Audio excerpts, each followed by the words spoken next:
তে এই তে কোথায় গেলি? তোকে বলেছিলাম না আজ আমার হাতে হাতে কিছু কাজ করে দিতে। ভাইয়ার জন্মদিন বলে কথা, তোর ভাইয়ার। সবাই আসবে, ওর বন্ধু বান্ধব আসবে, এত রকমের পদ রান্না করতে হবে আমাকে। আমি তোকে বলেছিলাম আমার হাতে হাতে কাজগুলো করে দিবি। কোথায় তুই কোথায় গিয়ে বসলি? হ্যাঁ, এখানে আয় তাড়াতাড়ি, আমার হাতে হাতে কাজগুলো করে দে, আমার সুবিধা হবে তাতে, বুঝলি? আম্মু, তুমি সবসময় আমাকে কাজ করার জন্য বলো, ভাইয়াকে তো বলছো না, ওর জন্মদিন, ও ঘুরে ঘুরে বেড়াচ্ছে। আর এদিকে তুমি আমাকে কাজ করার জন্য বলছো, আমি কত দিক সামলাবো? আমিও তো দেখছি সব কাজ, তুমি আমার দিকটা কেন বোঝো না আম্মু? আমি মেয়ে বলে কি তুমি আমার দিকটা বোঝো না বলো? ছেলেকে খুব ভালোবাসো, ভাইয়াকে খুব ভালোবাসো, এদিকে আমাকে বেলা তুমি ভালোই বাসো না, খালি কাজের অর্ডার করছো। করে তো দিচ্ছি না এমনটা নয়, আমাকে একটু হাঁপ নেওয়ার সময়টুকু তো দিতে হবে। এত কাজ আমি একসঙ্গে করবো কি করে বলো? দাঁড়াও, আমি যাচ্ছি। মাঝে মাঝে ভাবতে অবাক লাগে, আমি এই বাড়ির মেয়ে না কাজের বুয়া। এতগুলো বাসন মা, সত্যি তুমি পারো বটে আম্মু, আমার আর কিচ্ছু বলার নেই। এত বাসন কে করে আম্মু? ফাইল পেপার ইউজ করতে পারতে, তাহলে হয়তো এত বাসন লাগতো না। এই বাসন ধোবো না আমি রেডি হব? আমি কখন কি রেডি হব বলো তো আম্মু, তুমিই বলো। একে একে এই বাসন ধুতে ধুতে আমার কোমর মাজা ব্যথা হয়ে যাবে। আর আমার বিয়ে করা লাগবে না, এই কাজে আমি করি। বিয়ে করার আগেও এরকম খাটতে হচ্ছে, আর বিয়ে করার পর তো আর বলতেই হবে না। আর যাই হোক, আমাকে বিয়ে দিও না আম্মা, তোমার ঘরে সারা জীবন কাজের বুয়া হয়ে রয়ে যাবো তবু ভালো। তো বিয়ে আমি করব না, বুঝলে? সুকা, তোর বন্ধু পুরো ধানি লঙ্কারে একা নাগারে বলে যাচ্ছে। যাই হোক, এই অবস্থায় দেখে দেখবো কখনো ভাবিনি। বাবা, তুমি এখানে বসো, কিছু খেয়ে নাও, বুঝলে? আর ওসব দিকে কান দিও না। এত তাড়াতাড়ি চলে গেছে? আসলে আন্টি, আমি তো আজই ফিরলাম বিদেশ থেকে, আমার তো কোনো আসার প্ল্যান ছিল না। সুগা খুব জোর করলো, ওখানে বিজনেস সামলাতে সামলাতে আমি হাঁপিয়ে উঠেছিলাম। আর এই ফুলের বাকেটটা আমি তোর জন্য এনেছি, আর অন্য গিফট ভেতরে আছে, পরে দিব। এটা নিয়ে উদ্ধার করুন আমায়, বুঝলে? আন্টি, খাবার খুব মজা হয়েছে। ভাইয়া তোর বন্ধু বিদেশ থেকে এসেছে না ওখানটা থেকে এসেছে আমার দেখার বিষয় নয়, কিন্তু আমাকে নিয়ে এরকম কথাবার্তা বলবে কেন? আমি বুঝে পারি না, এত সাহস করতে কি হয় মানুষের? আমি যাই হই, উনি কেন এসব ব্যাপারে কথা বলবেন? এটা কোনো মজার বিষয় ছিল না ভাইয়া। তোর বন্ধু এসেছে, খাক থাক, আনন্দ করুক, ঠিক আছে। এত বাড়াবাড়ি করা উচিত নয়। উনি আমার কি হন? ফার্দার এই জিনিসটা যেন রিপিট না হয় মিস্টার চিয়ন চাঙ্কুক। আপনি বড় বিজনেসম্যান হতে পারেন, তারপরে এই নয় কথায় কথায় পিচ্ছি বলে আমাকে ছোট করবেন, আমাকে নিয়ে হেয়ালি করবেন, আমাকে নিয়ে মজা করবেন। আরে তোর তো, তুমি এত রেগে যাবে আমি তো ভাবতেও পারিনি। আমি তো মজার ছলেই বলেছিলাম। যাই হোক, আমি একটু রেস্ট নিতে চাই। ডাইরেক্ট এখানে এসেছি তো, তাই একটু ক্লান্ত লাগছে। আর একটু রেস্ট নিয়ে হয়তো ওকে ফিল করবো। আর আর রাত্রেবেলা তো পার্টিটা, এখন তো বৈকাল হচ্ছে, তো অনেকটা সময় লাগবে। আন্টি, আপনি যদি কিছু না মনে করেন, তো আমি সুগার ঘরে গিয়ে ঘুমাতে পারি? আপনাদেরও তো অনুমতিটা নেওয়ার দরকার, বলুন না। হ্যাঁ হ্যাঁ, যাও বাবা, এ বিষয়ে আবার জিজ্ঞেস করার কি আছে? আচ্ছা আন্টি, তাহলে আমি যাই, গিয়ে একটু রেস্ট নিচ্ছি। আর তুমি এত মজার কথা মজা হিসেবে নাও না, তুমি এত সিরিয়াস হয়ে যাচ্ছ কেন? আমি তো সিরিয়াসের মধ্যে কিছু কথা বলিনি তোমাকে। আর আমি দুঃখিত যদি তোমার কথায় খারাপ লেগে থাকে। আসলে সত্যিই তো তুমি পিচ্ছি, তাই জন্যই তোমাকে নিয়ে মজা করছিলাম। কিন্তু ভেবে উঠতে পারিনি যে পিচ্ছির মধ্যে এত তেজ। ও ও, ধানি লঙ্কা, ছোট দেখতে, কিন্তু তেজ বিশাল। যাই হোক, কিছু মনে করো না, বুঝলে? আমি চললাম। বাবা, তুমি এসেছো, আমরা খুব খুশি হয়েছি। আর থ্যাংক ইউ আঙ্কেল। আর এই মেয়েকেও আপনি একটু শিক্ষা দিয়ে দিন, এত দুষ্ট আমি ভাবতে পারিনি। পিচ্ছি একটা মেয়ে বলে কিনা আমি ওর মানহানি মামলা করব, তো কি আর বলবো। তে ভীষণই পিচ্ছি, কিন্তু ওর কথা শুনে কে বলবে? তেমা রাগ করতে নেই। আমি রাগ করবো না আপনি, উনি যা তা বলে গেলেন আমাকে, তুমি কিচ্ছু বলবেন না। আরে মেহমান ও আমাদের বাড়িতে, চিমন যেমনি তোর বন্ধু, ও তো তেমনি সুগার বন্ধু। মেহমানকে ওরকম করতে আছে? যতই বন্ধু হোক, তা বলে আমার নাম নিয়ে এরকম কেন কথা বলবেন? আচ্ছা ছেড়ে দে না, অনুষ্ঠান বাড়িতে এসব লেগেই থাকে, এসব ভাবতে গেলে চলে না। আরে তে, আমি চলে এসেছি। ওসব বাদ দে, এখানে আয়। আরে বেটি, তুই চলে এসেছিস, আমি ভাবতেই পারিনি তুই আমায় ডাক দিতে আর আমি আসবো না, এটা হয়? আমি খুব খুশি হয়েছি জিমিন। আরে আমাকে এবার ছাড়ন দে, এরকম চড়িয়ে থাকলে আমার তো শ্বাস আটকে যাবে। আসলে এক্সাইটমেন্ট লুকাতে পারছি না, বুঝলি? চল কিছু আগে ফটো তুলে নি, তারপর নয় নাস্তা করে নিয়ে রেডি হব। আগে হ্যান্ডশেক কর। আহ, আহা, রাগ করে না সোনাটা আমার। এনে, আমি তোকে একটা কিস দিয়ে দিলাম। তুই না লজ্জার শরমের মাথা খেয়েছিস? ভাইয়া দেখলে কি হবে জানিস? ভাইয়া? কে ভাইয়া? তোর ভাইয়া তো বিদেশে থাকে। হ্যাঁ, আমার ভাইয়া, সুগাদার ভাইয়া জাংকুক। মানে? তুই বুঝতে পারিসনি?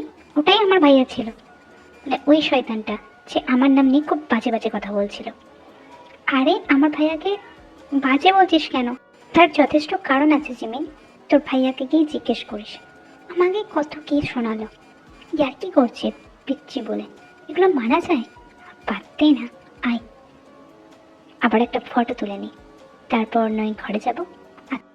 জাঙ্কুক সবই ঠিক আছে, কিন্তু আমার বোনের থেকে একটু দূরে থাকিস, জানিস তো ওরকম। আবার কথা কাটাকাটি করলে তখন আবার আজকের অনুষ্ঠান ব্যাকড়া যাবে। যাই হোক, তোর বোনটাও দিনকে দিন মাসাল্লাহ সুন্দর হয়ে যাচ্ছে। কিছু যদি না মনে করিস ভাই, তোর বোনটাকে আমাকে দিয়ে দে, আমার বোনকে তুই নিয়ে নে, বেশ ভালোই হবে তাহলে।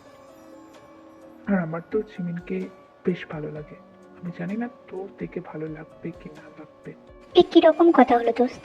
ওরা না ইনমেচিওর, তুই নিশ্চয় নস, আর আমিও নয়। ওদের বয়স আমাদের থেকে খুবই ছোট, আর আমি মনে করি আমাদের এর হেন মন্তব্য না পেশ করাই ভালো। দোস্ত আছিস, দোস্ত থাকবি, শালা হওয়ার অত ইচ্ছে কিসে? আর তোর বোনের প্রতি আমার কোনো ইন্টারেস্ট নাই।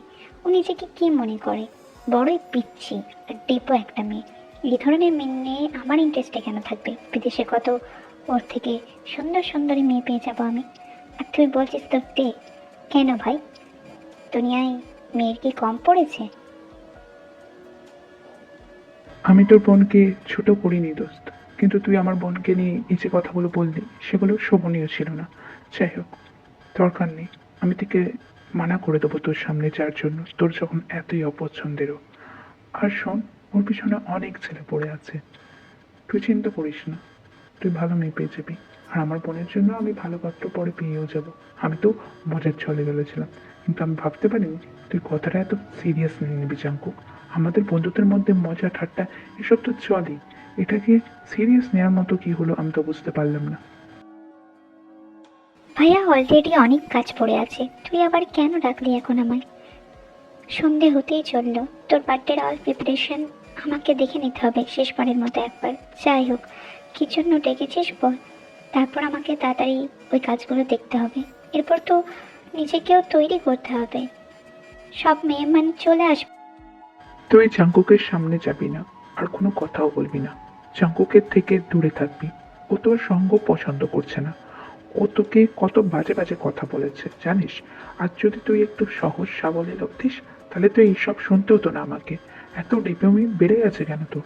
যাই হোক, আমার বন্ধুদের পার্টি, বন্ধুরা যা করছে করুক, তুই বার্থডের সময় খেয়ে নিবি খাবার, আর একটু চেষ্টা করবি সবার থেকে একটু তবাতে থাকার।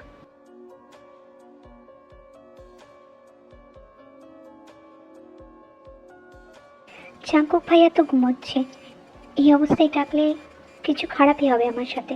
ভাইয়া যে কেন আমাকে এই কাজ দিল, জিমিনকেও কতবার বললাম তোর ভাইয়াকে তুই ডাক, তা না কোথায় উনি ম্যাডাম সাজতে ব্যস্ত। এবার আমি কোন জ্বালায় পড়লাম? ইনি কি সত্যিই ঘুমোচ্ছে? একবার চেক করে দেখি তো। কি করছো তুমি এখানে? তোমাকে কে সাহস দিয়েছে এখানে আসার? না মানে ভাইয়া আপনাকে ডাকছিল, তো ও আসতে পারতো, তুমি কেন এখানে এসেছো? ইউ, কি করলেন আপনি? আপনি কেন আমার ফার্স্ট কিস চুরি করে নিলেন? আমি কিছু করিনি, এটা অ্যাক্সিডেন্ট ছিল। আর তুমি এই কথা কাউকে বলবে না, বুঝেছো? মা, আমি রুমে যাচ্ছি, সব কিছু মিটে গেলে আমাকে খাওয়ার জন্য ডেকে নিও। কেন তুমি এখন রুমে যাচ্ছ কেন? কি হয়েছে তোমার? বলো, সত্যি করে বলো তে। হ্যাঁ বল মা, কি হয়েছে? তোর ভাইয়ের জন্মদিন আর তুই থাকবি না? না আমি থাকবো না, আমার ভালো লাগছে না, আমি রুমে যাচ্ছি। জানি না এই জাঙ্কুক ভাইয়া নিজেকে কি মনে করে। ও কে হয় আমার? হ্যাঁ, আমার পোশাক আশাকে ও কি কথা বলার? অল্প পেট দেখা যাচ্ছিল, তা বলে পেটে আছড়ে দেবে? যদি আম্মু আব্বু দেখে নিত তাহলে জিনিসটা ভালো হতো না, তাই তো রুমে এলাম। আমি কখনো ভাবিনি অন্য কোনো পুরুষ আমাকে ছুবে। আমার ভীষণ ঘৃণা লাগছে। উনি এত বিশ্রীভাবে আমাকে ছুঁয়ে দিলেন, কি বলবো। এখনো তো রক্ত বেরোচ্ছে, আমাকে স্নান করতে হবে। আমি যদি স্নান না করি তাহলে এটা ভালো হবে না, এই দাগ আমাকে মুছে ফেলতে হবে। উনি কেন করলেন এমনটা আমার সাথে? পিচ্ছি মেয়ে হলে কি হবে, শরীরের গঠন সেই লেভেলের জোস, আর ও ওর পিঠকে অন্যদের কাছে উপস্থাপিত করবে, এটা আমি হতে দিতে পারতাম না। বেশ করেছি, আছড়ে দিয়েছি, এবার বুঝবে যারা। আর সেজে গুজে আসবে সবার সামনে, নিজেকে কি অপ্সরা ভাবে নাকি? আচ্ছা, হয়েছে, বেশ হয়েছে। এবার ও হাড়ে হাড়ে টের পাবে এই মিস্টার চিয়নচাকু কিরকম জিনিস। কিন্তু আমি কেন রেগে যাচ্ছি? আমার কেন এরকম হচ্ছে? আমি তোকে ভালোবাসি না, তাহলে এরকম কেন হচ্ছে? ভাইয়া, আমি সবটা দেখেছি। তুই তোর সাথে এরকম কেন করলি? ও তোর কে হয়? তুই ওর পেটে কেন আঁচড়ে দিলি? ওর ইচ্ছা, ও যেরকমই পোশাক পরো, তোর এটা উচিত হয়নি। তোর কারণে ও আজকে বার্থডেতে আসতেও পারলো না। তোকে এই ব্যাপারে কি কথা শোনাতে বলেছে? হ্যাঁ, তুইও তো পিচ্ছির মতো থাক। ওর সাথে থেকে থেকে দেবমি বেড়ে গেছে। হ্যাঁ, নিজের জায়গা ভুলে যাচ্ছিস। এত মুখে মুখে তর্ক করবি না, বুঝলি? কেন বলবো না? আমার বান্ধবী হয়ে আমি বলবো না তো কে বলবে? তুমি যেটা করেছো ভুল করেছো ভাইয়া। তুমি আরও কাছে আসবে না। তুমি বিদেশি মেয়েদের পছন্দ করো না, তো ওদের সাথেই থাকো। আর আমার তের ওপর কখনো নজর তুলবে না, বুঝলে? তুই থাম না ছিমেন, চুপ কর। এই কথা জানতে পারলে খুব বাজে হবে। লোকজন আছে বাড়িতে। আমি আছি তোর পাশেতে, তুই চিন্তা করিস না, আমি তোকে আগলে রাখবো। কি হচ্ছে এখানে? কি ব্যাপারে কথা বলা হচ্ছিল আমি কি জানতে পারি? মানে তে কাঁদছে কেন? কি হচ্ছে? জিমিন, তুমি কি করেছো? সত্যি করে বলবে। ইয়া, চিমেন কিছু করেনি, আমার শরীর খারাপ তাই। হ্যাঁ হ্যাঁ, তোর বোনের দেবো মতো দিন দিন বেড়ে যাচ্ছে, বুঝতে পারছিস না? আর আমার বোনের খেয়ে কাজ নেই যে তোর বোনের জন্য ক্ষতি করবে ও, বুঝলি? নিজের বোনকে সামলে রাখ। বড়ই দেবমিপুনা বেড়ে গেছে। আরে ঘরের মেয়ে ঘরের মতো থাকবে কোথায়? সবার সামনে ড্যাং ড্যাং করে করবে। যতই হোক পিছিয়ে থাকুক, ওর দৈহিক গঠন বা জিমিনের দৈহিক গঠন বাচ্চাদের মতো না। তো আপনি চুপ করুন, এতটা জঘন্য আপনি? কৌশল নেওয়ার পর নিজেকে একটু ভালো লাগছে। ওই চাঙ্কু ভাইয়া একদম সুবিধার নয়, ওনার থেকে আমাকে দূরে থাকতে হবে। যাই হোক, খুব গরম করছে চান করে। কৌশল নেওয়ার পর যে এত গরম করবে আমি ভাবতে পারিনি। একে দেখছি, ও মাই গড, আমি এই মুহূর্তে কেন ঢুকলাম? দেখে জানতে দিলে হবে না, আমাকে বেরিয়ে যেতে হবে, নক করে ঢুকতে হবে। আমি আসবো তে? তে আবার এখানে কেন? না মানে, আমি আমার ব্যবহারের জন্য দুঃখিত। আর আমি চলে যাচ্ছি জিমিনকে নিয়ে, তো তুমি কিছু মনে করো না, পারলে আমাকে ক্ষমা করে দিও। শুনতে পেয়েছো? আমি দুঃখিত আমার কাজের জন্য। আমি অতটাও খারাপ না যতটা তুমি আমি ভাবছো। I hope you understand. Okay, I am living now. Okay, you can. সময় বহমান। আর সেদিনের পর থেকে আমি জাঙ্কুক ভাইয়ের সাথে কোনো কথা বলিনি, যোগাযোগও রাখিনি। চিমিনতে বাড়িও কম যাতায়াত করতাম। আর এই ভার্সিটিতে একটা ছেলে আমাকে খুবই পছন্দ করে, তার সঙ্গে আমি কথা বলার চেষ্টা করছি। যদিও আমি তাকে বলেছি তার প্রতি আমার কোনো ফিলিংস নেই, তবু সে সময় চেয়েছে। আমরা আজ ঘুরতেও গিয়েছিলাম। সে আমার প্রথমবারের জন্য হাত ধরেছিল, কিন্তু তার হাত ধরাতেও আমি স্বস্তি ফিল করছিলাম না। আমার খুব আনকমফোর্টেবল লাগছিল, অস্বস্তিকর লাগছিল। বারবার জাঙ্কুকের সাথে আমার ফার্স্ট কিস, জাঙ্কুকের আমার পেটে ওরকম আঁচড় দিয়ে দেওয়া, এই জিনিসগুলো মনে পড়ছিল। আমি জানি না কেন এরকম হচ্ছে আমার সাথে। যদিও জিমিনের আর সুগার তার বিয়ে ঠিক হয়ে গেছে, রিসেন্ট ওদের বিয়ে হবে, বাড়ির সবাই মেনে নিয়েছে। আর জাঙ্কুক ভাইয়া আমার সাথে কথা বলতে চেয়েছিল, আমি ফোন নম্বর দিইনি, কারণ আমি চাই না ওনার সঙ্গে যোগাযোগ রাখতে। উনি এতটা জঘন্য, কত রকম জঘন্য ব্যবহার করেছেন আমার সাথে। আর উনি বলেছিলেন না, বিদেশি মেয়েদের সহজেই পেয়ে যাবেন। তো আমার মনে হয় না যে আমি ওনার সাথে সম্পর্ক জুড়ব। সেই জায়গা থেকে আমি বাবা মাকে না করে দিয়েছি। জাঙ্কুক ভাইয়া আমাদের বাড়িতেও প্রস্তাব নিয়ে এসেছিল জিমিন আর সুগার সঙ্গে আমাদের বিয়েটাও হয়ে যাওয়ার জন্য, কিন্তু আমি না করে দিয়েছি। 2 দিন হয়ে গেল আমি না করেছি। আর আজ ভাইয়ের শপিংয়ে যাওয়ার জন্য আমাদের যেতে হবে ভাইয়ের সাথে, কারণ ওদের নিকা খুব শিগগিরই হবে, তাই আমি চললাম। আমি যেতে পারবো। না ভাইয়া, তুমি হারিয়ে যেতে পারো। হাতটা ধরো আমার। এত বড় শপিং মল আগে তো আসতে না। আরে বাবা, তুই এই কি করিস বলতো? লোকে কি ভাববে? জিমিন, তোর শপিং করতে করতে আমার এই হাল দেখতে পাচ্ছিস। আপনি এখানে? আপনি এখানে কেন? তা আমি আসতে পারি না? তোমার যেমনি ভাইয়ার বিয়ে, আমার তেমনি বোনের বিয়ে। না মানে, আমাকে জানানো হয়নি এই ব্যাপারে, তাহলে আমি আসতাম না এখানে। কেন আসতে না তুমি? তোমার তো ভাইয়ার বিয়ে। আমি আপনার মুখ দেখতে চাই না, তাই আসতাম না। সেরমই দেখতে হই না কেন আমি, তোমাকে তো আমার সাথেই থাকতে হবে। তাই আমি এর শেষ থেকে ছাড়বো। আর বকুমের থেকে কীভাবে ছিনিয়ে নিতে হয় আপনি পারবেন না। আমি ওকেই বিয়ে করব, আপনাকে না, কারণ ও অনেক ভালো। আর আপনি এগিয়ে আসছেন কেন এরকম? সোজা সোজাই বিয়ে করবেন নাকি আগে বাসর সারবো? বলো, তুমি যেটা চাইবে সেটাই হবে। আর এই চেঞ্জিং রুমে চাইলেই সব কিছু করে ফেলতে পারি। তে যদি আমাকে বিয়ে না করে তাহলে এই বিয়ে হবে না। জিমিন আপু আর সুগা ভাইয়ের বিয়ে ক্যান্সেল হয়ে যাবে।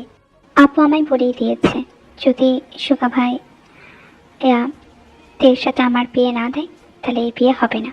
এবার আপনারাই দেখুন আপনারা কি করবেন, এটা আপনাদের ব্যক্তিগত ব্যাপার। আপনি এরকম কেন করছেন? এটাই তো চেয়েছিলে তুমি তে। কালকে নিখা, আজ রাতের মধ্যে জানিয়ে দেবেন আপনারা কি করবেন। আর আমার সাথে তের বিয়ে হলেই তবে ভাইয়ের সাথে জিমিনাপুর বিয়ে হবে। আপনি এটা ঠিক করলেন না, সেটা আমি বুঝে নেব। তোমাকে চুপ থাকতে বলেছি। আঙ্কেল আন্টি, আপনারা ভেবে দেখুন আপনারা কি করবেন। কবুল। কবুল। এতদিনে তুমি আমার হলে। আমি ভাবতেও পারিনি জিমিন, অনেক ঝড় ঝাপটা পেরিয়ে আমাদের ভালোবাসা পূর্ণতা পেল। কতদিন এই দিনটার জন্য অপেক্ষা করেছিলাম। শেষমেশ তুমি আমার হলে তবে। আর তোমাকে কষ্ট পেতে দিব না। যা হয়েছে আগে হয়েছে, আর কিছু হবে না। কি করতাম বলুন? ভাইয়া তে আপুকে ভীষণ ভালোবাসে, আমার বন্ধু বলে বলছি না। জোর করে বিয়ে করলেও জাঙ্কুক ভাইয়া ভালোবাসে। শেষমেশ তোকে আমার কাছে বন্দি করে ফেললাম তে। আজ আমাদের বাসর, আর আজ আমাকে কেউ আটকাতে পারবে না। তোকে আমি নিজের করে নেবই। ছেড়ে দিন, ছেড়ে দিন বলছি। আপনি করতে পারেন না, চোদ্দ জবরদস্তি করে এসব করতে পারেন না। ছেড়ে দেওয়ার জন্য তো বিয়ে করে নিতে। আমার মুখে মুখে বড় কথা বলেছিলে না, পিচ্ছি পিচ্ছির মতো থাকো। এবার তোমায় আমি দেখব। আহ আহ এত মুখে বড় বড় কথা, কিন্তু সেই জায়গাটা তো ছোটই। আহ আর তোমার বকুম, ও তোমাকে কোনোদিনও তোমার জন্য ভালোবাসেনি, তোমার শরীর চেয়ে ভালোবেসেছিল। আমি তো তখন তোমায় বিয়ে করে এসব করছি। আপনিই তো চেয়েছিলেন আমি আপনার জীবন থেকে সরে যাই, তাই জন্য তো আমি সরে গিয়েছিলাম ভাইয়ার কথা শুনে। তাহলে আপনি কেন ফিরে এলেন আমার জীবনে? আমি বকুমকে নিয়ে খুশি থাকতাম। আমাকে এত ব্যথা দেবেন না, আমার খুব লাগছে। ছেড়ে দিন না ভাইয়া। জাঙ্কুক ভাইয়া, আপনার দোহাই থাকি, আমি বকুমের সাথে চলে যাব, আপনাকে মুখও দেখাবো না। আপনি প্লিজ ছেড়ে দিন, আমার খুব কষ্ট হচ্ছে। বিয়েটা জোর করে হলেও তুমি এখন আমার স্ত্রীতে। আমি তো সেই দিনের পর থেকে নিজেকে কন্ট্রোলই করতে পারিনি। যখন তোমায় স্নান করা অবস্থায় দেখেছিলাম, আমার সেদিনই মনে হয়েছিল তোমাকে আমার নিজের করে নিতেই হবে, কিন্তু লালসার জন্য না। পরবর্তীকালে বুঝতে পারি তোমার প্রতি সত্যিই আমার মায়া জন্মে গেছে। যখন তুমি আমায় ইগনোর করা শুরু করলে, তারপর থেকে এই রিয়েলাইজেশন আরও বাড়তে থাকলো। আর আমি তোমাকে আজকে আমার করে নিয়েই ছাড়বো। এই রক্তাক্ত দাগই জানান দেবে তোমার সতীত্ব, আর তোমার সতীত্বতে আমার অধিকার থাকবে তে, শুধু আমার। এই জীবন জঙ্কুকের, তুমি আমার হবে তে। আজ না হয় কাল তুমি আমাকে আবার ভালোবাসবে। আমি জানি আমার কড়া ফুলের মাসুল আমায় দিতে হচ্ছে। আমি তোমাকে অবহেলা করেছিলাম, তোমার ভাই যার কারণে রেখে তোমাকে ধমকেছিল, কিন্তু এখন আর এটা হবে না বেবি। এখন তুমি শুধু আমার হবে, দিনে রাতে তোমাকে আমার চাইতে সবসময় সব জায়গায় তোমাকেই আমার বাঁচতে। এবার তোমাকে এই কথাটা মেনে নিতে হবে। যা ছিল আগে ছিল। আমি জানি তুমি বুবুকে কোনোদিনই ভালোবাসোনি, শুধুমাত্র আমাকে জানানোর জন্য তুমি ওর সাথে কথা বলতে। আর সেটা আমার কাছে খুব পরিষ্কার হয়ে গেছে। তাই ওই সব বাদ দাও আর নিজের সংসার জীবনে ফোকাস করো। আমাদের এই টোনাটনির সংসারে নিজের মন দাও। তোমার আমায় লাগবে, যেমন তেমন আমারও তোমাকে লাগবে। তো রেডি হয়ে যাও নতুন জীবনের জন্য। আর ভুলে যাও যা হয়েছিল অতীতে। আমরা একটা নতুন তো শুরু করতেই পারিতে। আশা করি তুমি ভুলে যাবে না আমার এই শাস্তির কথা।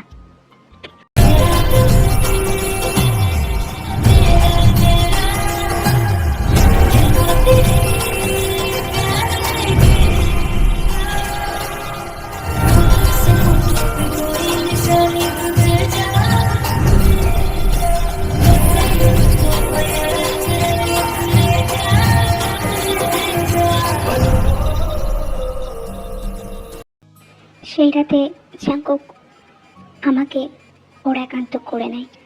আমি ওর স্ত্রী হয়ে যাই পুরোপুরিভাবে। আর আমাদের সম্পর্ক আস্তে আস্তে স্বাভাবিক হতে শুরু করে। আম্মু, তোমরা বলো না জাঙ্কুককে আমি এখানে কদিন থেকে যাই। তোমার এখন বিয়ে হয়েছে তে, জাঙ্কুক তোমাকে চোখে হারায়, তোমাকে ভালোবাসে, এ তো ভালো কথা। হ্যাঁ, জামাই সাথে থাকবে না, কোথায় আমাদের সাথে থাকবে? এটা হয় তে? আচ্ছা, আমি তাহলে পর হয়ে গেছি। খুব ভালো কথা। আপনি কেন এখানে এলেন? তুমি ছাড়া একটা রাতও ঘুমিয়েছি। আপনি তো আগে তো আমি ভালোবাসতেন না, এখন তো সারাক্ষণই আদর করতে মন করে দিই। ভালোবাসি তোমাকে এখন, বুঝতে পারো না? আর কবে বুঝবে? বিয়েটা কোনোদিন জোর করেছিল না। তোমার চোখে এটা জোর করেছিল, সেটা আমার কাছে বরাবরই আনন্দের ছিল। আমি তোমাকে ভালোবাসি, অনেক ভালোবাসিতে, অনেক।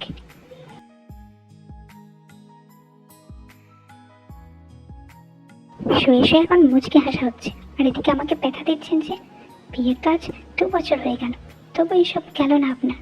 হ্যাঁ, আহ, তোমাকে আগে আমার সন্তানের আম্মু বানাই, তারপর তো শান্তি, আমার মিষ্টি বউ।